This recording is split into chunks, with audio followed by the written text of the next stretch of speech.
Tobias, Ja. Du har jo i forvejen en skattegæld på flere 100.000 kroner. Ja, 300, tror jeg.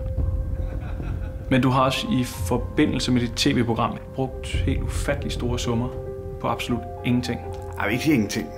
Ja, du har brugt 50.000 kroner på at få Bubber til at spille Bubber med Bubbermaske på.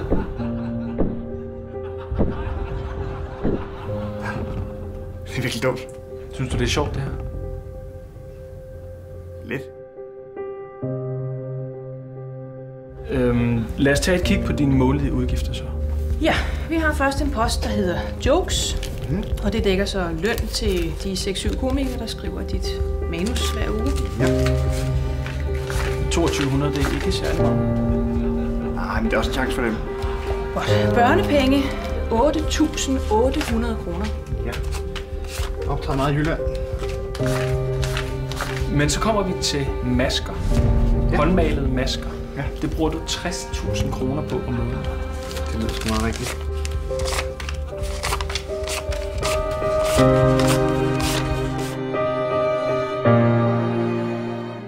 Hvis du nu forestiller dig, at det her løg, det er din formue. Så prøv at skære lidt i løget. Prøv at skære lidt, og så se, hvordan, mærk hvordan at formuen ligesom bare sådan bliver hakket i små stykker. Lidt tættere på. Tættere på? Ja, lidt. Så du mærker, hvordan det bare er løgpenge, der bare.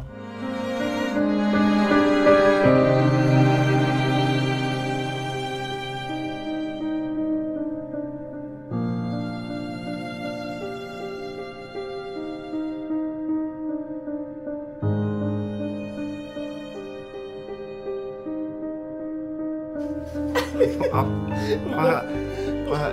Kan jeg få en afdragsordning? Eller et eller andet, ikke? Ja.